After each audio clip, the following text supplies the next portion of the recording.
दर्शकों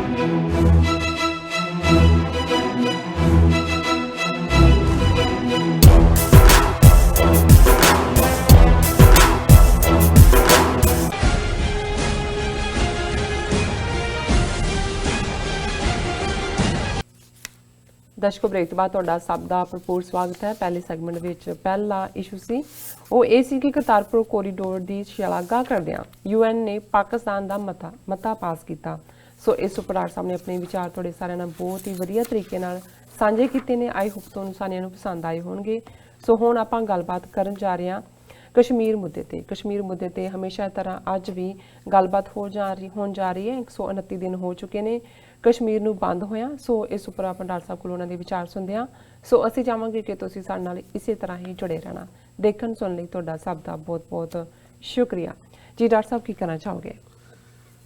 देखो अंग्रेजी की एक एक्सप्रैशन है chickens have come home to roost, और ये ज़ाहिर है कि इसका मतलब यही हुंदा है कि जिहड़ी चीज़ तुसी किते बीजी हुंदी है वो तुहानूं वढणी पैंदी है। जिसनूं असीं बाबा फरीद जिन्हां दा कलाम गुरु ग्रंथ साहिब च है उन्हां दे लफज ने लोड़े दाख बिजौरियां किकर बीजे जट हंडे उन कताएं दा पैंदा लोड़ा पट।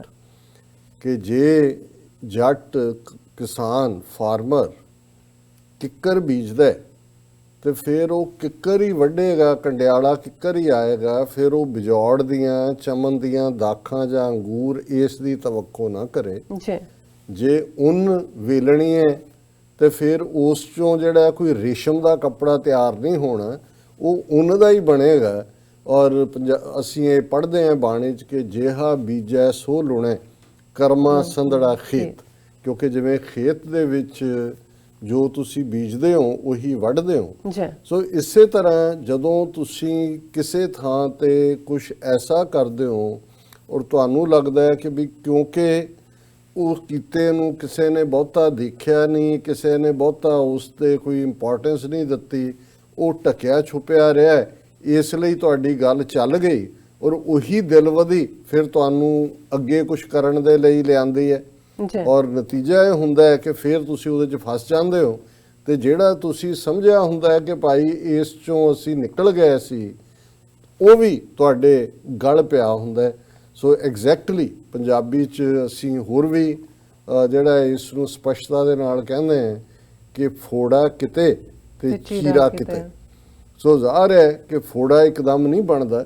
कश्मीर दियां नूं 129 दिन हो गए ने उस फोड़े नूं लै के जिहड़ा इन्हां ने उत्थे जख्म दिता है, उन्हां दा जिहड़ा स्वैमान विकार ऑनर इज्जत उन्हां दे नाल कीते वादे सब कुछ मलिया मेट करके उन्हां दी स्टेट दी दा वजूद ही मिटा दिता है। उन्हां सारियां नूं क्रिमिनल्स की तरह ट्रीट किया। 80 लाख लोगों नूं जिन्हां च उन्हां दे इलैक्टेड 3 साबका चीफ मिनिस्टर भी और सारियां ही पार्टियां धिरां दे लोग जिन्हां च ईवन जिहड़ी बीजेपी ने अपने नाम ने हाथ खड़े किए हुए उन्हां च भी बहुत सारे लोग जिहड़े ने वो शक्की बना के जेलों में डके और अज भी वही सिलसिला चल रहा। सो क्योंकि गल ये एवें नहीं है जदों किसी ने ये गल कही और ये नाजियां दे जदों जुल्म चल रहे सी जिहड़ा जर्मन दे विच और बाद दे विच वो फैल के यूरोप तक पहुंचे जिथे भी फौज उन्हां दी गई। ते एक ये जिहड़ा रिबाई ने ये लफज कहे सी, उन्हें कहा सी कि भी वो जिहड़े ने इहदे मगर आए दे केम आफ्टर ए नाजियां दी गल है कि दे came after a Jew I was silent as I was not a Jew. They came after a civil libertarian I was silent I was not the one.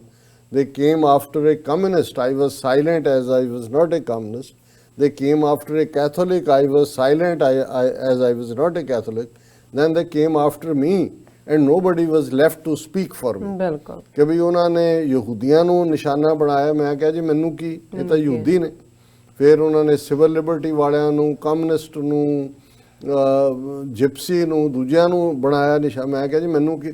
फिर वो मेरे वाल आ गए तो मैं पिछे मुड़ के देखे मेरे नाल कोई भी नहीं सी ऑलरेडी एक एक करके। सो जदों ਕਸ਼ਮੀਰੀਆਂ ਦੇ ਨਾਲ ਆਈਨੀ ਗੁੰਡਾਗਰਦੀ ਭਾਰਤ ਦੀ ਪਾਰਲੀਮੈਂਟ ਨੇ ਕੀਤੀ ਜੀ ਕਿ ਜਿਹੜਾ ਬੇਸਿਕ ਸੀ ਉਹਨਾਂ ਦੇ 1950 ਦੇ ਕਨਸਟੀਟਿਊਸ਼ਨ ਦਾ ਹਿੱਸਾ ਸੀ, ਕੋਈ ਅਮੈਂਡਮੈਂਟ ਨਹੀਂ ਸੀ ਉਹ ਕਿ ਵੀ 101 ਅਮੈਂਡਮੈਂਟਸ ਦੇ ਵਿੱਚ ਸੀ, ਉਹਨੂੰ ਵਾਈਪ ਆਊਟ ਕਰਤਾ, ਸਟੇਟ ਹੀ ਵਾਈਪ ਆਊਟ ਕਰ ਦਿੱਤੀ। ਜੀ ਤੇ ਭਾਰਤ ਭਰ ਦੇ ਵਿੱਚ ਸਿੱਖ ਜਿਨ੍ਹਾਂ ਦੇ ਕੋਲ ਆਪਣਾ ਜਿਨ੍ਹਾਂ ਦੇ ਕੋਈ ਸਟੇਟ ਨਹੀਂ ਹੈ ਉਹ ਖਲੋਤੇ, ਜਾਂ ਖੱਬੇ ਪੱਖੀ ਧਿਰਾਂ ਕਮਿਊਨਿਸਟ ਜਿਨ੍ਹਾਂ ਦਾ ਕੋਈ ਹੁਣ ਇਸ ਵੇਲੇ ਵੀ ਕੋਈ ਸਟੇਟ ਉਹਨਾਂ ਦੇ ਰੂਲ 'ਚ ਨਹੀਂ ਹੈ, ਔਰ ਕੁਝ ਆਜ਼ਾਦੀ ਪਸੰਦ ਲੋਕ ਜਿਹੜੇ ਸੱਚਮੁੱਚ ਕਨਸਟੀਟਿਊਸ਼ਨ ਯਕੀਨ ਕਰਦੇ ਨੇ, ਜਿਨ੍ਹਾਂ ਨੂੰ ਤੁਸੀਂ ਜਾਗਦੀਆਂ ਜ਼ਮੀਰਾਂ ਵਾਲੇ ਕਹਿ ਸਕਦੇ ਹੋ।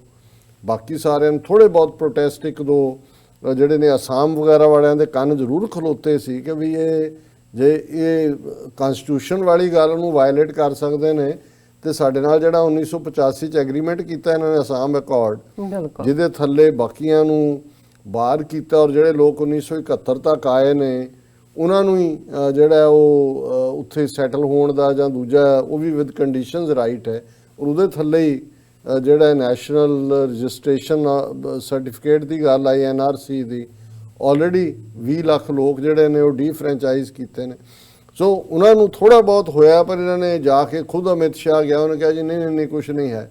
ਹੁਣ ਜਦੋਂ ਅਸੀਂ ਦੇਖ ਰਹੇ ਹਾਂ ਕਿ ਉੱਥੇ ਫੋੜਾ ਭਰਦਾ ਗਿਆ, ਉਹਦੇ 'ਚ ਪੀਕ ਭਰਦੀ ਗਈ, ਪੱਸ ਬਣਦੀ ਗਈ, ਹੁਣ ਬਸਟ ਉੱਥੋਂ ਦਾ ਜੇ ਇਹਨਾਂ ਨੇ ਕਰਫਿਊ ਚੁੱਕਿਆ ਨਹੀਂ ਹੈ ਜਾਂ ਦੂਜਾ ਨਹੀਂ ਹੈ ਵੀ ਉਹਨੇ ਬਸਟ ਕਿਵੇਂ ਕਰਨਾ, ਪਰ ਇਨ ਦਾ ਮੀਨ ਟਾਈਮ ਇਹਨਾਂ ਨੂੰ ਲੱਗਿਆ ਕਿ ਵੀ ਹੁਣ ਇਹ ਵੀ ਕੰਮ ਕਰ ਦਿਓ ਜਿਹੜਾ ਉਹਨਾਂ ਨੇ CAB ਦੇ ਥੱਲੇ ਕੀਤਾ, ਜਿਹੜਾ ਉਸ ਦੇ ਥੱਲੇ ਸਿਟੀਜ਼ਨਸ਼ਿਪ ਅਮੈਂਡਮੈਂਟ ਬਿੱਲ ਦੇ ਥੱਲੇ ਜਿਹੜਾ ਉਹ ਮੁਸਲਮਾਨਾਂ ਨੂੰ ਪਾਸੇ ਕੱਢ ਕੇ ਰੱਖ ਦਿੱਤਾ।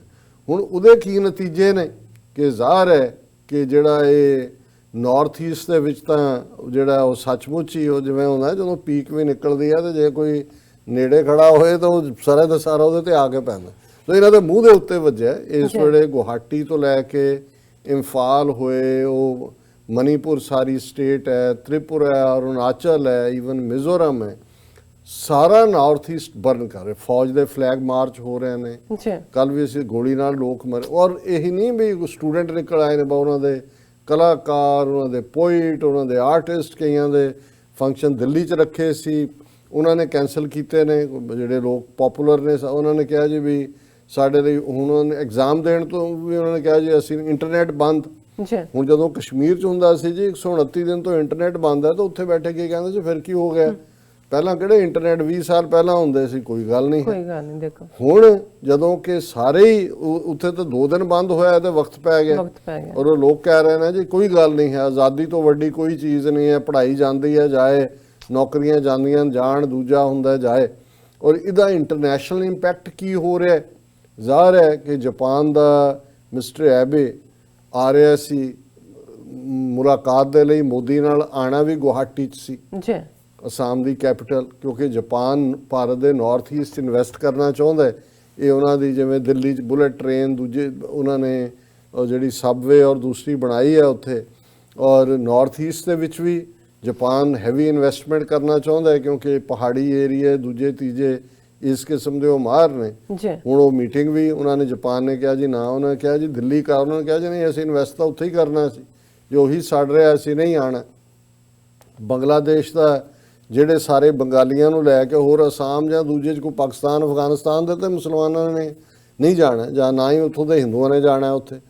ਸੋ ਜ਼ਾਹਰ ਹੈ ਕਿ ਬੰਗਲਾਦੇਸ਼ ਜਿਹੜਾ ਬੜਾ ਇਹਨਾਂ ਦਾ ਬਣਿਆ ਸੀ ਪਿਛਲਾ, ਉਹਨਾਂ ਦੇ ਫੋਰਨ ਮਿਨਿਸਟਰ ਤੇ ਹੋਮ ਮਿਨਿਸਟਰ ਨੇ ਵੀ ਆਪਣਾ ਕੈਂਸਲ ਕੀਤੀ ਵਿਜ਼ਿਟ। ਔਰ ਇੰਟਰਨੈਸ਼ਨਲੀ ਦਾ ਇੰਨਾ ਰੌਲਾ ਪਿਆ, ਅਸੀਂ ਦੇਖ ਰਹੇ ਹਾਂ ਕਿ ਵੀ ਇੱਕ ਪਾਸੇ ਅੱਜ ਈਵਨ ਅਮਰੀਕਾ ਨੇ ਇਕੱਲੇ ਮੁਸਲਮਾਨਾਂ ਦੇ ਹਵਾਲੇ ਨਾਲ ਗੱਲ ਨਹੀਂ ਕੀਤੀ, ਉਹਨਾਂ ਦਾ ਹਾਊਸ ਕਮੇਟੀ ਤਾਂ ਪਹਿਲਾਂ ਹੀ ਬੋਲੀ ਸੀ, US ਸਰਫ ਨੇ ਤਾਂ ਕਿਹਾ ਕਿ ਵੀ ਅਮਿਤ ਸ਼ਾਹ ਔਰ ਉਹਦੇ ਸਾਥੀਆਂ ਤੇ ਸੈਂਕਸ਼ਨਸ ਲਾਓ, ਪਰ ਅੱਜ ਅਮਰੀਕਾ ਨੇ US has urged India to protect the rights of its religious minorities in keeping with its constitution and democratic values as it continues to monitor the developments in various Indian states related to the contentious citizenship amendment bill। ਉਹਨਾਂ ਨੇ ਕਿਹਾ ਜੀ ਤੁਸੀਂ ਆਪਣਾ ਜਿਹੜਾ ਤੁਹਾਡਾ ਸੰਵਿਧਾਨ ਹੈ, ਆਈਨ ਹੈ, ਉਸ ਦੇ ਉੱਤੇ ਖਲੋਵੋ। ਉਹਨਾਂ ਨੇ ਕਿਹਾ ਸੀ ਭਾਰਤ ਦੀਆਂ ਸਾਰੀਆਂ ਸਟੇਟਾਂ ਜੋ ਕੋਟਡ ਸਟੇਟਮੈਂਟ ਹੈ ਉਹਨਾਂ ਦੀ US ਸਟੇਟ ਡਿਪਾਰਟਮੈਂਟ ਦੀ, क्योंकि स्टेट डिपार्टमेंट ਦਾ पॉलिसी डिसीजन है, we are closely following developments regarding the citizenship amendment bill, respect for religious freedom and equal treatment under the law are fundamental principles of our true democracy। ਇਹ ਯਾਦ ਕਰਾ ਰਹੇ ਨੇ India ਨੂੰ ਕਿ ਤੁਸੀਂ ਲੋਕਤੰਤਰ ਜੀ ਜਮਹੂਰੀਅਤ ਬਣੇ ਹੋਏ ਹੋ ਔਰ ਜਿਹੜੀ ਇੱਕ ਦੂਜੇ ਦੇ ਨਾਲ ਜਿਹੜਾ ਸਿਟੀਜ਼ਨਸ ਨਾਲ ਬਰਾਬਰ ਦਾ ਸਲੂਕ ਔਰ ਮਜ਼ਹਬੀ ਆਜ਼ਾਦੀ ਬਿਲਕੁਲ ਇਹ ਬੇਸਿਕ ਪ੍ਰਿੰਸੀਪਲ ਨੇ democracy the. US urges India to protect the rights of its religious minorities in keeping with India's constitution and democratic values। ਕਿ ਅਸੀਂ ਭਾਰਤ ਨੂੰ ਇਹ ਜ਼ੋਰਦਾਰ ਅਪੀਲ ਕਰਦੇ ਹਾਂ ਕਿ ਉਹ ਆਪਣੀਆਂ ਘੱਟ ਗਿਣਤੀਆਂ ਜਿਹੜੀਆਂ ਨੇ ਅਕਲੀਅਤਾਂ ਨੇ ਉਹਨਾਂ ਦੇ ਧਾਰਮਿਕ ਆਜ਼ਾਦੀ ਦੀ ਜਿਹੜੀ ਆ ਹਿਫਾਜ਼ਤ ਕਰੇ।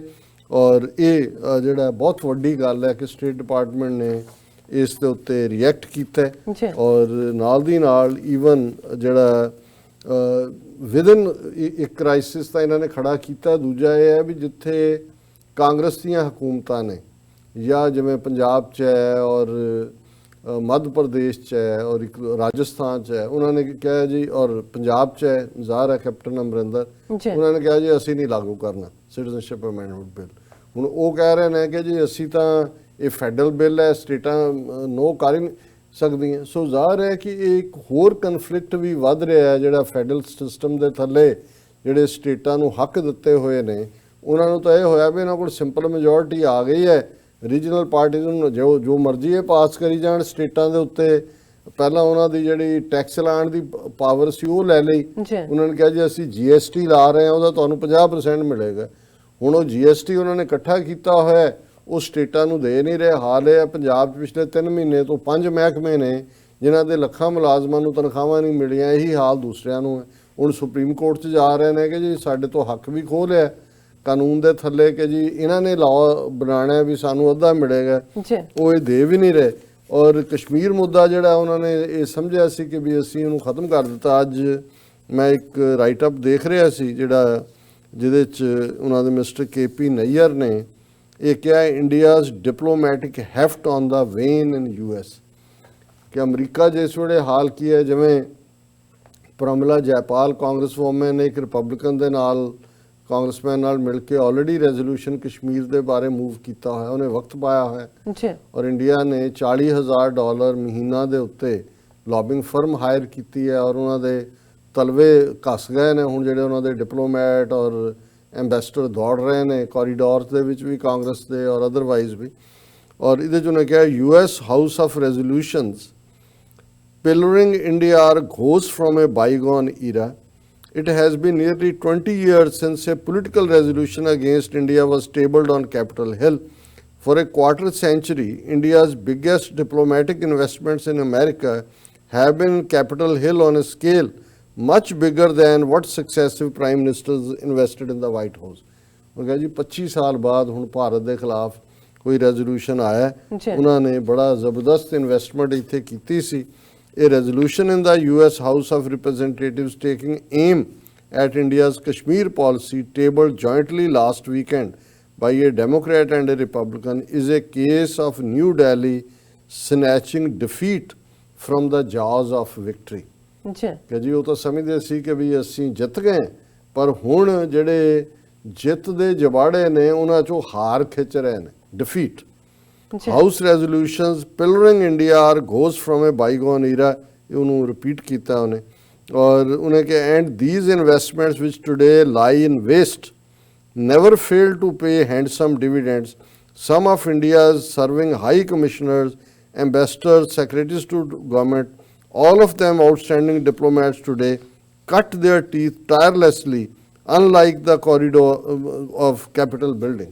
ਔਰ ਇਹ ਲੰਬੀ ਚੌੜੀ ਸਟੋਰੀ ਹੈ ਪਰ ਜ਼ਾਹਰ ਹੈ ਕਿ ਵੀ ਇਹ ਜਿਹੜੇ ਸਮਝਦੇ ਸੀ ਕਿ ਜੀ ਅਸੀਂ ਬਹੁਤ ਵੱਡੀ ਵਿਕਟਰੀ ਹਾਸਲ ਕਰ ਲਈ ਹੈ, ਇਸ ਵੇਲੇ ਉਹ ਡਿਫੀਟ ਵੱਲ ਜਾ ਰਹੇ ਨੇ। ਔਰ ਇਸ ਸਾਰੇ ਦੇ ਨਾਲ ਜਿਹੜੀ ਇਸ ਵੇਲੇ ਵਾਇਲੈਂਸ ਹੈ ਨਾਰਥ ਈਸਟ ਦੇ ਵਿੱਚ ਬਹੁਤ ਸਾਰੀਆਂ ਸਟੋਰੀਜ਼ ਨੇ। Anti CAB violence, army paramilitary troops conduct flag marches as uneasy calm settles over Assam. ਉੱਥੇ ਕੋਈ ਕਾਮ ਨਹੀਂ ਹੈ, ਰਾਦਰ ਇਹਨਾਂ ਨੇ ਖਬਰਾਂ 'ਚੋਂ ਹੀ ਨਾਰਥ ਈਸਟ ਗਾਇਬ ਕਰ ਦਿੱਤਾ। ਔਰ ਅੱਜ ਜਦੋਂ NDTV ਦੇ ਰਿਹਾ ਸੀ ਕਿ ਇੱਕ ਸਿਰੇ ਤੋਂ ਦੂਸਰੇ ਸਿਰੇ ਤੱਕ ਜਿੱਥੇ ਦਿੱਲੀ ਦੇ ਵਿੱਚ ਇਹਨਾਂ ਨੇ ਜਾਮੀਆ ਮਿਲੀਆ ਇਸਲਾਮੀਆ ਯੂਨੀਵਰਸਿਟੀ ਦੇ ਸਟੂਡੈਂਟਸ ਔਰ ਟੀਚਰਸ ਜੀ ਟੁਗੈਦਰ ਹਜ਼ਾਰਾਂ ਦੀ ਗਿਣਤੀ 'ਚ, ਜਿਨ੍ਹਾਂ 'ਚ ਗਰਲ ਸਟੂਡੈਂਟਸ ਬਹੁਤ ਜ਼ਿਆਦਾ ਸੀ, ਉਹਨਾਂ ਦੇ ਉੱਤੇ ਬੜੀ ਰੂਥਲੈਸਲੀ ਪੁਲਿਸ ਨੇ ਲਾਠੀ ਚਾਰਜ ਕੀਤਾ, ਟੀਅਰ ਗੈਸ ਦੇ ਗੋਲੇ ਜਿਹੜੇ ਨੇ ਉਹਨਾਂ ਦੇ ਉੱਤੇ ਛੱਡੇ। ਜੀ। ਬਹੁਤ ਸਾਰੇ ਜ਼ਖਮੀ ਨੇ, ਇੱਕ ਦੋ ਸੀਰੀਅਸ ਵੀ ਨੇ, ਬਿਲਕੁਲ। ਲੇਕਿਨ ਜੰਮ ਕੇ ਬਾਹਰ ਨਿਕਲੇ ਔਰ ਚਾਰ ਚਫੇਰਾ ਜਿਹੜਾ ਹੈ ਉਹਨਾਂ ਦਾ ਬਿਲਕੁਲ ਉਹਨਾਂ ਦੇ ਨਾਲ ਬਾਕੀਆਂ ਨੇ ਵੀ ਜੁਆਇਨ ਕੀਤਾ।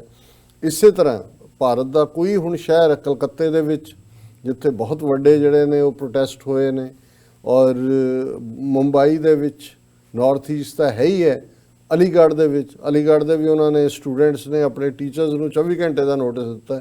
ਉਹਨਾਂ ਨੇ ਕਿਹਾ ਦੱਸੋ ਤੁਸੀਂ ਸਾਨੂੰ ਜੁਆਇਨ ਕਰਨਾ ਹੈ ਕਿ ਨਹੀਂ ਪ੍ਰੋਟੈਸਟ, ਜੀ ਜੇ ਨਹੀਂ ਕੀਤਾ ਤੇ ਅਸੀਂ ਤੁਹਾਡਾ ਵੀ ਬਾਈਕਾਟ ਕਰਨਾ। ਔਰ ਉਹ ਸਾਰੇ ਲੋਕ ਜਿਹੜੇ ਨੇ ਖੁੱਲ੍ਹ ਕੇ ਆਏ। ਸੋ ਮੈਂ ਸਮਝਦਾ ਵੀ ਇਹ ਇੱਕ ਹੋਪ ਵੀ ਹੈ ਕਿ ਅੱਗੇ ਜਦੋਂ ਤੱਕ ਕਸ਼ਮੀਰ ਦਾ ਮੁੱਦਾ ਸੀ ਉਦੋਂ ਤਾਂ 200 ਮਿਲੀਅਨ ਭਾਰਤ ਦੇ ਮੁਸਲਮਾਨ ਵੀ ਸੁੱਤੇ ਸੀ, ਜਾਂ ਉਹਨਾਂ 'ਚ ਹੌਸਲਾ ਨਹੀਂ ਸੀ, ਉਹ ਕਾਇਰਤਾ ਦਿਖਾ ਰਹੇ ਸੀ ਬੁਜ਼ਦਿਲੀ। ਜੀ ਉਹਨਾਂ ਨੂੰ ਲੱਗਦਾ ਸੀ ਕਿ ਜੀ ਇਹ ਫਿਰ ਸਾਨੂੰ ਵੀ ISI ਏਜੰਟ ਬਣਾ ਦੇਣਗੇ, ਹੈ ਜੀ। ਔਰ ਇਹ ਬਿਲਕੁਲ ਉਸ ਰਬਾਈ ਵਾਲੀ ਗੱਲ ਕਿ ਜੀ ਕਸ਼ਮੀਰੀਆਂ ਨਾਲ ਹੋ ਰਿਹਾ ਹੈ, ਇਹਨਾਂ ਨੂੰ ਕਰ ਲੈਣ ਦਿਓ, ਹੈ ਜੀ, ਅਸੀਂ ਕਾਹਨੂੰ ਰਹਿਣਾ, ਅਸੀਂ ਦੇਸ਼ ਭਗਤ। ਔਰ ਜਿੰਨੇ ਉੱਥੇ ਨੇ ਉਹ ਵੇਸੀ ਹੋਏ ਜਾਂ ਆਜ਼ਮ ਖਾਨ ਹੋਏ ਔਰ ਦੂਸਰੇ ਮੁਸਲਮਾਨ ਲੀਡਰ ਨਬੀ ਹੋਏ, ਉਹ ਸਾਰੇ ਆਪਣਾ ਬਿਆਨ ਦੇਣ ਤੋਂ ਪਹਿਲਾਂ ਜਿਹੜਾ ਇੱਕ ਵਾਰੀ ਭਾਰਤ ਮਾਤਾ ਕੀ ਜੈ ਦੇ ਨਾਲ ਹੀ ਸ਼ੁਰੂ ਕਰਦੇ ਨੇ ਜੇ ਅਸੀਂ ਬਹੁਤ ਵੱਡੇ ਪੈਟਰੀਆਟ ਹਾਂ। ਔਰ ਜਿਵੇਂ ਕੱਲ੍ਹ ਵੀ ਅਸੀਂ ਡਿਸਕਸ ਕੀਤਾ ਸੀ ਕਿ ਜਦੋਂ ਕਾਇਦ ਆਜ਼ਮ ਮੁਹੰਮਦ ਅਲੀ ਜਿਨ੍ਹਾਂ ਨੇ ਵਾਰਨ ਕੀਤਾ ਸੀ ਆਪਣੇ ਲੋਕਾਂ ਨੂੰ ਕਿ ਭਾਈ ਅੱਜ ਤੁਹਾਨੂੰ ਸਮਝ ਨਹੀਂ ਆ ਰਿਹਾ, ਤੁਸੀਂ ਕਾਂਗਰਸ ਤੇ ਔਰ ਇਹਨਾਂ ਤੇ ਟਰਸਟ ਕਰ ਰਹੇ ਹੋ, ਲੇਕਿਨ ਇੱਕ ਗੱਲ ਯਾਦ ਰੱਖਣਾ ਕਿ ਤੁਹਾਨੂੰ ਹਰ ਗਲੀ ਦੇ ਮੋੜ ਦੇ ਉੱਤੇ ਆਪਣਾ ਪੈਟਰੀਓਟਿਜ਼ਮ ਪ੍ਰੂਵ ਕਰਨਾ ਪਏਗਾ ਜੀ ਕਿ ਤੁਸੀਂ ਦੇਸ਼ ਭਗਤ ਹੋ, ਤੁਸੀਂ ਕੌਮ ਪ੍ਰਸਤ ਹੋ। ਔਰ ਮੈਂ ਦੇਖਦਾ ਹੁਣ ਜਦੋਂ ਕੋਈ ਸਿੱਖਾਂ ਦੇ ਇਕੱਠ ਦੇ ਵਿੱਚ ਇਹਨਾਂ ਦਾ ਨੈਸ਼ਨਲ ਲੀਡਰ ਆਉਂਦਾ ਹੈ ਤੇ ਉਹ ਆ ਕੇ ਕਹੇਗਾ ਜੀ ਸਿੱਖ ਬੜੇ ਦੇਸ਼ ਭਗਤ ਨੇ, ਵੈਰੀ ਪੈਟਰੀਓਟਿਕ ਪੀਪਲ। ਹੁਣ ਕਦੇ ਉਹਨਾਂ ਨੇ ਹਿੰਦੂਆਂ ਦੇ ਇਕੱਠ 'ਚ ਜਾ ਕੇ ਕਿਹਾ ਕਿ ਵੀ ਹਿੰਦੂ ਬੜੇ ਦੇਸ਼ ਭਗਤ ਨੇ, ਹਿੰਦੂ ਬੜੇ ਪੈਟਰੀਓਟਿਕ ਨੇ? ਕਿਉਂਕਿ ਮੈਜੋਰਿਟੀ ਦਾ ਪੈਟਰੀਓਟਿਜ਼ਮ ਤਾਂ ਫॉर ਗਰੰਟਿਡ ਹੈ। ਉਹ ਭਾਵੇਂ ਵਿਸਕੀ ਦੀਆਂ ਬੋਤਲਾਂ ਤੇ ਜਿਵੇਂ ਉਹ ਆਪਣੀਆਂ ਸੀਕ੍ਰੇਟਸ ਵੇਚੀਆਂ ਹੋਣ, ਜਿਹੜੇ ਤਹਿਲਕਾ ਵਾਲਿਆਂ ਨੇ ਫੈਕਟ ਕੱਢੇ ਸੀ, ਇਹ ਵੱਖਰੀ ਗੱਲ ਹੈ, ਬੁਣ ਕੇ ਉਹਨਾਂ ਨੇ ਤਹਿਲਕਾ ਦਾ ਹੀ ਬੈਂਡ ਵਜਾ ਦਿੱਤਾ ਕਿ ਕਿਵੇਂ ਉਹਨਾਂ ਨੂੰ ਡਿਫਰੈਂਟ ਕੇਸਿਸ 'ਚ ਇਨਵੋਲਵ ਜਿਹੜਾ ਹੈ ਉਹ ਫਾਹ ਲਿਆ। ਲੇਕਿਨ ਉਹਨਾਂ ਨੇ ਸਾਬਤ ਕੀਤਾ ਸੀ ਬੰਗਾਰੂ ਲਕਸ਼ਮਣ BJP ਦਾ ਪ੍ਰੈਜ਼ੀਡੈਂਟ ਉਸ ਵੇਲੇ ਦਾ, ਜਿਹੜਾ RSS ਦਾ ਪੱਕਾ ਕਾਡਰ, ਉਹ ਜਦੋਂ ਉਹਨਾਂ ਤੋਂ ਸੀਕ੍ਰੇਟ ਲੈਣ ਲਈ ਕਹਿ ਰਿਹਾ ਤਾਂ ਉਹਨੂੰ ਕਹਿ ਰਿਹਾ ਇਹ ਇੰਡੀਅਨ ਕਰੰਸੀ ਨਹੀਂ, ਡਾਲਰ ਲਾਓ ਡਾਲਰ, ਕਿਉਂਕਿ ਨਾਲ ਉਹਨਾਂ ਨੇ ਹਿਡਨ ਕੈਮਰੇ ਸੀ ਉਹਨਾਂ ਕੋਲ, ਉਹਨਾਂ ਦੇ ਵਿੱਚ ਉਹਨਾਂ ਦੇ ਫੌਜੀ ਅਫਸਰ, ਉਹਨਾਂ ਦੇ ਹਰ ਮਹਿਕਮੇ ਦੇ ਲੋਕ ਜਿਹੜੇ ਨੇ ਉਹ ਪੈਸੇ ਲੈਣ ਨੂੰ ਤਿਆਰ, ਸਾਰੇ ਹਿੰਦੂ। ਲੇਕਿਨ ਕਿਸੇ ਨੇ ਕਦੇ ਹਿੰਦੂਆਂ ਤੇ ਤਾਂ ਨਹੀਂ ਕਿਹਾ ਕਿ ਬਈ ਇਹ ਫਲਾਣੇ ਦੇ ਏਜੰਟ ਨੇ। ਲੇਕਿਨ ਇਸ ਦੇ ਉਲਟ ਜਿਹੜੀਆਂ ਘੱਟ ਗਿਣਤੀਆਂ ਨੇ ਮੁਸਲਮਾਨਾਂ ਨੂੰ ਕਿਉਂ ਸਾਬਤ ਕਰਨਾ ਪੈਂਦਾ ਕਿ ਜੀ ਉਹ ਪੈਟਰੀਓਟਿਕ ਨੇ? ਕਿਉਂਕਿ ਉਹਨਾਂ ਨੂੰ ਉਹਨਾਂ ਨੇ ਮੰਨ ਲਿਆ ਹੋਇਆ ਕਿ ਉਹ ਪੈਟਰੀਓਟਿਕ ਨਹੀਂ ਨੇ। ਔਰ ਇਹੀ ਹਾਲ ਸਿੱਖਾਂ ਦੇ। ਹੁਣ ਉਹਨਾਂ ਨੂੰ ਕਿਉਂ ਸਿੱਖਾਂ 'ਚ ਆ ਕੇ ਕਹਿਣਾ ਪੈਂਦਾ ਜੀ ਸਿੱਖ ਬੜੇ ਦੇਸ਼ ਭਗਤ ਨੇ? ਔਰ ਉਹੀ ਗੱਲ ਜਦੋਂ ਇਹ ਕਰਤਾਰਪੁਰ ਲਾਂਘੇ ਦੀ ਗੱਲ ਹੋਈ ਹੈ ਜਾਂ ਹੁੰਦੀ ਹੈ ਜਾਂ ਕੋਈ ਹੋਰ ਇਸ਼ੂ ਆਉਂਦਾ ਹੈ, ਫਿਰ ਉਹ ਕਹਿਣ ਲੱਗ ਜਾਣਗੇ ਜੀ ਇਹ ਹੁਣ ਸਿੱਖ ਦੇਖਣ ਕਿ ਉਹ ਪਹਿਲਾਂ ਭਾਰਤ ਨੂੰ ਪਿਆਰ ਕਰਦੇ ਨੇ ਕਿ ਆਪਣੇ ਮਜ਼ਹਬ ਨੂੰ ਕਰਦੇ ਨੇ। ਗੁਰਦੁਆਰਿਆਂ ਦਾ ਕੀ ਹੈ, ਛੱਡ ਦਿਓ ਪਾਕਿਸਤਾਨ ਦੇ, ਤੁਸੀਂ ਪ੍ਰੂਵ ਕਰੋ ਕਿ ਤੁਸੀਂ ਇੰਡੀਆ ਭਗਤ ਹੋ। ਉਹਨੂੰ ਲੈ ਕੇ ਫਿਰ ਕਿਵੇਂ ਜਿਹੜੇ ਰੈਂਟਾ ਸਿੱਖ ਵੀ ਰੱਖੇ ਹੋਏ ਨੇ ਔਰ ਕਈ ਖੌਫ ਦੇ ਥੱਲੇ ਕਿਵੇਂ ਉਸ ਸਾਰੇ ਨੂੰ ਉਹ ਕਰਦੇ ਨੇ। ਔਰ ਮੈਂ ਅੱਜ ਇੱਕ ਸਟੋਰੀ ਦੇਖ ਰਿਹਾ ਸੀ ਵੀ ਖੌਫ ਕੀ ਚੀਜ਼ ਹੁੰਦੀ ਹੈ। ਹੁਣ ਅਸੀਂ ਇੱਕ ਸੈਗਮੈਂਟ ਕੀਤਾ ਸੀ ਕਿ ਕਿਵੇਂ ਉੜੀਸਾ ਦੇ ਵਿੱਚ ਜਗਨਨਾਥਪੁਰੀ, ਜਿਹੜੀ ਹਿੰਦੂਆਂ ਦੇ ਪ੍ਰੋਮੀਨੈਂਟ ਪੁਰੀਆਂ 'ਚੋਂ ਹੈ, ਉਹਦੇ ਐਨ ਗੇਟ ਦੇ ਬਾਹਰ ਜਿੱਥੇ ਗੁਰੂ ਨਾਨਕ ਸਾਹਿਬ ਨੇ ਵਿਜ਼ਿਟ ਕੀਤਾ ਹੈ, ਮੰਗੂ ਮੱਠ, ਜਿੱਥੇ ਗੁਰੂ ਸਾਹਿਬ ਨੇ ਚੈਲੰਜ ਕੀਤਾ ਉਹਨਾਂ ਨੂੰ ਕਿ ਭਾਈ ਆ ਤੁਹਾਡਾ ਰਿਚੁਅਲਿਜ਼ਮ ਨਹੀਂ ਹੈ, ਉਹਨੂੰ ਉਹਨਾਂ ਨੇ ਢਾਹ ਦਿੱਤਾ। ਔਰ ਉਹ ਨਿਊਜ਼ ਆਈਟਮ ਸੀ ਅੱਜ 24 ਆਵਰ ਆਪ ਸਿੱਖ ਅਪਡੇਟਡ ਨਿਊਜ਼ ਦੀ ਕਿ ਜਿਹੜੇ ਲੋਕਲ ਹਿੰਦੂ ਨੇ ਕੁਛ, ਉਹ ਤਾਂ ਇਹ ਕਹਿ ਰਹੇ ਨੇ ਕਿ ਵੀ ਇੱਥੇ ਸੀ ਗੁਰੂ ਨਾਨਕ ਸਾਹਿਬ ਆਏ, ਪ੍ਰਕਾਸ਼ ਵੀ ਸੀ, ਬੋਡੀ ਵੀ ਹੈ ਔਰ ਇਹਨੂੰ ਰੀਸਟੋਰ ਕਰੋ। ਪਰ ਜਿਹੜੇ ਲੋਕਲ ਸਿੱਖ ਬਿਜ਼ਨਸਮੈਨ ਨੇ ਉਹ ਕਹਿ ਰਹੇ ਨੇ ਜੀ ਕੋਈ ਗੱਲ ਨਹੀਂ, ਗੁਰਦੁਆਰਾ ਅਸੀਂ ਪਰੇ ਬਣਾ ਹੀ ਲਾਵਾਂਗੇ, ਕੋਈ ਗੱਲ ਨਹੀਂ ਜਾਂਦਾ। ਹੁਣ ਇਹ ਹੁੰਦਾ ਫੀਅਰ, ਕਿਉਂਕਿ ਜਿਹੜੇ ਕਹਿ ਰਹੇ ਨੇ ਹਿੰਦੂਆਂ ਚੋਂ, ਉਹ ਸਮਝਦੇ ਨੇ ਕਿ ਇਹ ਇੱਕ ਹਿਸਟੋਰੀਕਲ ਚੀਜ਼ ਸੀ, 5 ਸਦੀਆਂ ਤੋਂ ਇੱਕ ਸਾਂਝ ਵੀ ਬਣੀ ਹੋਈ ਸੀ। ਭਾਵੇਂ ਉਹ ਪਾਂਡਿਆਂ ਨੂੰ ਵੀ ਲੱਗਦਾ ਹੋਣਾ ਵੀ ਸਿੱਖ ਮੱਥਾ ਟੇਕਣ ਆਉਂਦੇ ਸੀ, ਕੋਈ ਸਾਨੂੰ ਵੀ ਦੇ ਜਾਂਦੇ ਸੀ, ਜੀ ਲੇਕਿਨ ਸਿੱਖ ਇੰਨੇ ਕਿ ਡਰੇ ਹੋਏ ਨੇ ਲੋਕਲੀ, ਉਹ ਇਹਨੂੰ ਇਸ਼ੂ ਨਹੀਂ ਮਨਾਉਣਾ issue ਨਹੀਂ ਚਾਹੁੰਦੇ ਮਨਾਉਣਾ ਚਾਹੁੰਦੇ। ਕਿ ਇਹ ਕੋਈ ਹਿੰਦੂ ਸਿੱਖ ਇਸ਼ੂ ਨਾ ਬਣ ਜਾਏ, ਉਹ ਸਰੈਂਡਰ ਕਰਨ ਨੂੰ ਤਿਆਰ ਨੇ। ਹੁਣ ਇਹੀ ਹਾਲ ਜੰਮੂ ਕਸ਼ਮੀਰ ਦੇ ਹਵਾਲੇ ਨਾਲ ਹੈ। ਕਸ਼ਮੀਰ 'ਚ ਸ੍ਰੀਨਗਰ ਤੋਂ ਇੱਕ ਹਾਈਵੇ ਜਿਹੜਾ ਇਹਨਾਂ ਨੇ ਚੌੜਾ ਕਰਨਾ ਸੀ, ਉਹਦੇ 'ਚ ਗੁਰਦੁਆਰਾ ਇੱਕ ਆਉਂਦਾ ਜਿਹੜਾ 72 ਸਾਲ ਪੁਰਾਣਾ ਗੁਰਦੁਆਰਾ ਹੈ। 47-46 ਦੇ ਵਿੱਚ ਜਦੋਂ ਸਿੱਖ ਰੈਫਿਊਜੀ ਦੂਸਰੇ ਪਾਸਿਓਂ ਆਏ ਮੁਜ਼ੱਫਰਾਬਾਦ, ਬਾਗ ਔਰ ਆਜ਼ਾਦ ਕਸ਼ਮੀਰ 'ਚ, ਉਹ ਉੱਥੇ ਰੁਕੇ। ਉੱਥੇ ਵੱਡਾ ਗੁਰਦੁਆਰਾ ਹੈ। ਹੁਣ ਉਹ ਹਾਈਵੇ ਦੇ ਵਿੱਚ ਉਹ ਗੁਰਦੁਆਰਾ ਉਹਨਾਂ ਨੇ ਜਿੱਥੋਂ ਹਾਈਵੇ ਕੱਢਣਾ ਉਹਨੂੰ ਢਾਉਣਾ ਚਾਹੁੰਦੇ ਸੀ। ਸਿੱਖ ਹਾਈ ਕੋਰਟ ਜੰਮੂ ਕਸ਼ਮੀਰ 'ਚ ਗਿਆ ਸੀ। ਜੀ ਪਿਛਲੇ 25 ਸਾਲ ਤੋਂ ਇਹ ਇਸ਼ੂ ਚੱਲ ਰਿਹਾ ਸੀ ਔਰ ਕੋਰਟ ਰਾਹੀਂ ਸੀ ਜੇ ਸਾਡਾ ਗੁਰਦੁਆਰਾ ਹੈ, ਤੁਸੀਂ ਹਾਈਵੇ ਹੋਰ ਜਿੱਥੋਂ ਮਰਜ਼ੀ ਕੱਢ ਲਓ, ਗੁਰਦੁਆਰਾ ਨਹੀਂ ਢਾਇਆ ਜਾ ਸਕਦਾ। ਕੱਲ ਮੈਂ ਦੇਖਿਆ ਵੀ ਪ੍ਰੋਮੀਨੈਂਟਲੀ ਰਾਜਵੀ ਖਬਰ ਲੱਗੀ ਹੋਈ ਹੈ ਔਰ ਉਹਨੂੰ ਤੁਸੀਂ ਦੇਖੋ, ਜਦੋਂ ਇਹ ਕੋਈ ਚੀਜ਼ ਹਾਸਲ ਕਰਦੇ ਨੇ ਉਹਨੂੰ ਸਿੱਖਾਂ ਦੀ ਜਨਰੋਸਿਟੀ ਦੱਸ ਰਿਹਾ। ਉਹਨਾਂ ਨੇ ਕਿਹਾ ਜੀ ਜਿਹੜਾ ਕਮਿਸ਼ਨਰ ਸੀ ਲੋਕਲ, ਉਹਨੇ ਸਿੱਖਾਂ ਨੂੰ ਕਾਲ ਕੀਤਾ, ਇਨਵਾਈਟ ਕੀਤਾ, ਸਿੱਖ ਮੰਨ ਗਿਆ ਵੀ ਕੋਈ ਨਹੀਂ ਗੁਰਦੁਆਰਾ ਢਾਹ ਲਓ, ਤੁਸੀਂ ਜਿਹੜਾ ਸਾਨੂੰ ਕਿਤੇ ਹੋਰ ਦੇ ਦਿਓ ਜ਼ਮੀਨ ਗੁਰਦੁਆਰਾ ਬਣਾਉਣ ਦੇ ਲਈ। ਹੁਣ ਜੇ ਸਿੱਖਾਂ ਨੇ ਇਹੀ ਮੰਨਣਾ ਹੁੰਦਾ ਗੁਰਦੁਆਰਾ ਢਾਣਾ, ਜੀ ਤੇ ਫਿਰ ਉਹ 20 ਸਾਲ ਪਹਿਲਾਂ ਕੋਰਟ 'ਚ ਕਿਉਂ ਗਏ? ਬਿਲਕੁਲ ਕੋਰਟ 'ਚ 20 ਸਾਲ ਉਹਨਾਂ ਨੇ ਕਿੰਨਾ ਪੈਸਾ ਖਰਚ ਕੀਤਾ ਹੋਏਗਾ। ਲੇਕਿਨ ਹੁਣ ਕਿਉਂਕਿ ਉਹਨਾਂ ਨੂੰ ਇਹ ਨਜ਼ਰ ਆਇਆ ਹੋਣਾ ਜਿਨ੍ਹਾਂ ਨੇ ਸਟੇਟ ਹੀ ਉਡਾਤੀ, ਜੰਮੂ ਕਸ਼ਮੀਰ ਹੀ ਖਤਮ ਕਰ ਦਿੱਤਾ, ਧਾਰਾ 370 ਖਤਮ ਕਰਤੀ, ਲੋਕਾਂ ਨੂੰ ਜਾਨਵਰ ਬਣਾ ਕੇ ਉਹਨਾਂ ਨੇ 80 ਲੱਖ ਲੋਕ ਡੱਕੇ ਹੋਏ ਨੇ, ਇਹ ਤਾਂ ਸਾਡਾ ਵੀ ਜੀਣਾ ਹਰਾਮ ਕਰਨਗੇ। ਉਹਨੂੰ ਕਿਹਾ ਜੀ ਕੋਈ ਗੱਲ ਨਹੀਂ ਹੈ, ਅਸੀਂ ਸਮਝੌਤਾ ਕਰ ਲੈਂਦੇ, ਤੁਸੀਂ ਸਾਨੂੰ ਥਾਂ। ਇਹ ਖੌਫ ਹੁੰਦਾ। ਬਿਲਕੁਲ ਇੱਕ ਪਾਸੇ ਇਹਨਾਂ ਨੇ ਸਮਝਿਆ ਸੀ ਵੀ ਕਸ਼ਮੀਰ ਦੇ ਲੋਕਾਂ ਨੂੰ ਅਸੀਂ ਖੌਫਜ਼ਦਾ ਕੀਤਾ, ਉਹ ਤਾਂ ਅਜੇ ਉੱਥੋਂ ਕਰਫਿਊ ਚੁੱਕਣ ਦੀ ਹਿੰਮਤ ਨਹੀਂ ਕਰਦੇ, ਇੰਟਰਨੈਟ ਜਿਹੜਾ ਜਾਰੀ ਕਰਨ ਦੀ ਹਿੰਮਤ ਨਹੀਂ ਕਰਦੇ। ਪਰ ਇਸ ਵੇਲੇ ਨਾ ਸਿਰਫ ਭਾਰਤ ਸੜ ਰਿਹਾ, ਇਸ ਸੜ ਰਹੇ ਭਾਰਤ ਨੂੰ ਅਮਰੀਕਾ ਦਾ ਸਟੇਟਮੈਂਟ ਵੀ ਦੇਖ ਰਿਹਾ, ਸਟੇਟ ਡਿਪਾਰਟਮੈਂਟ ਵੀ ਦੇਖ ਰਿਹਾ, ਜਾਪਾਨ ਦੀ ਹਕੂਮਤ ਵੀ ਦੇਖ ਰਹੀ ਹੈ ਜਿਨ੍ਹਾਂ ਨੇ ਟ੍ਰਿਪ ਕੈਂਸਲ ਕੀਤਾ, ਬੰਗਲਾਦੇਸ਼ ਵਾਲੇ ਵੀ ਜਿਹੜੇ ਬੜੇ ਯਾਰ ਬਣੇ ਹੋਏ ਸੀ ਇੰਡੀਆ ਦੇ, ਉਹਨਾਂ ਨੂੰ ਵੀ ਨਜ਼ਰ ਆ ਰਿਹਾ। ਹਾਂ, ਯੂਰਪੀਅਨ ਯੂਨੀਅਨ ਦਾ ਵੀ ਅੱਜ ਇਸ ਦੇ ਉੱਤੇ ਬੜੀ ਪ੍ਰੋਮੀਨੈਂਟਲੀ ਉਹਨਾਂ ਨੇ ਸਟੇਟਮੈਂਟ ਦਿੱਤੀ ਹੈ ਕਿ ਭਾਈ ਇਹ ਠੀਕ ਨਹੀਂ ਹੈ। ਔਰ ਜ਼ਾਹਰ ਹੈ ਪਾਕਿਸਤਾਨ ਦੇ ਪ੍ਰਾਈਮ ਮਿਨਿਸਟਰ ਇਮਰਾਨ ਖਾਨ, ਕੱਲ੍ਹ ਅਸੀਂ ਡਿਸਕਸ ਕੀਤਾ ਸੀ, ਉਹਨਾਂ ਨੇ ਕਿਹਾ ਕਿ ਵੀ ਜਿਵੇਂ ਤੁਸੀਂ ਜਦੋਂ ਜਰਮਨੀ 30s ਦੇ ਵਿੱਚ ਜੋ ਕਰ ਰਿਹਾ ਸੀ, ਦੁਨੀਆ ਨੇ ਕੇਅਰ ਨਹੀਂ ਸੀ ਕੀਤੀ, ਅਤੇ ਉਹ 'ਚੋਂ ਸੈਕੰਡ ਵਰਲਡ ਵਾਰ ਨਿਕਲਿਆ ਸੀ। ਅੱਜ 2 ਨਿਊਕਲੀਅਰ ਪਾਵਰਸ ਅਸੀਂ ਹੈਗੇ, ਔਰ ਜੋ ਇੰਡੀਆ ਕਰ ਰਿਹਾ ਇਹ ਕਿੱਧਰ ਨੂੰ ਲਿਜਾ ਰਿਹਾ, ਇਸ ਦੇ ਕਨਸੀਕੁਐਂਸਿਸ ਤੁਹਾਨੂੰ ਸਾਰਿਆਂ ਨੂੰ ਭੁਗਤਣੇ ਪੈਣਗੇ। ਸੋ ਅਸੀਂ ਇਹ ਸਮਝਦੇ ਹਾਂ ਕਿ ਵੀ ਇਹ chickens have come home to roost, ਕਿ ਜੋ ਕੁਛ ਇਹਨਾਂ ਨੇ ਕਸ਼ਮੀਰ ਦੇ ਵਿੱਚ ਕੀਤਾ ਹੈ, ਜੋ ਕੁਛ ਘੱਟ ਗਿਣਤੀਆਂ ਦੇ ਨਾਲ ਕਰਕੇ ਉਹ ਸਮਝਦੇ ਸੀ ਕਿ ਹੁਣ ਹਿੰਦੂ ਰਾਜ ਦਾ ਰਾਹ ਪੱਧਰਾ ਹੋ ਗਿਆ, ਔਰ ਹੁਣ ਜਿਹੜਾ ਹੈ ਉਹ ਉਹਨਾਂ ਨੂੰ ਆਪਣੇ ਜੋ as you so shell you reap, ਜੋ ਤੁਸੀਂ ਬੀਜਦੇ ਹੋ ਵੱਢਦੇ ਹੋ। ਔਰ ਭਾਰਤ ਤੇਜ਼ੀ ਨਾਲ ਉਸ ਐਨਾਰਕੀ ਕਿਓਸ ਵੱਲ ਵੀ ਵੱਧ ਰਿਹਾ, ਜਿਸ 'ਚੋਂ ਅਲਟੀਮੇਟਲੀ ਸੋਵੀਅਤ ਯੂਨੀਅਨ ਤੇ ਯੂਗੋਸਲਾਵੀਆ ਵਾਂਗ ਡਿਸਇੰਟੀਗ੍ਰੇਸ਼ਨ ਨਿਕਲੇਗੀ। ਔਰ ਇਸ ਦੇ ਫਿਰ ਕਿੰਨੇ ਟੁਕੜੇ ਹੋਣਗੇ, ਇਹ ਤਾਂ ਕੋਈ ਯਹਾਂ ਗਿਰਾ ਕੋਈ ਵਹਾਂ ਗਿਰਾ, ਉਹੀ ਹਾਲ ਹੋਣਾ। ਜੀ ਡਾਕਟਰ ਸਾਹਿਬ ਤੁਹਾਡਾ ਬਹੁਤ ਬਹੁਤ ਸ਼ੁਕਰੀਆ, ਤੁਸੀਂ ਦੂਸਰਾ ਇਸ਼ੂ ਸਾਡੇ ਦਰਸ਼ਕਾਂ ਨਾਲ ਸਾਂਝਾ ਕੀਤਾ। ਇੱਥੇ ਲੈਣੇ ਬ੍ਰੇਕ ਤੋਂ ਪਹਿਲਾਂ ਅਸੀਂ ਆਪਣੇ ਦਰਸ਼ਕਾਂ ਤੇ ਸਰੋਤਿਆਂ ਨੂੰ ਅਪੀਲ ਤੇ ਬੇਨਤੀ ਕਰ ਦਈਏ।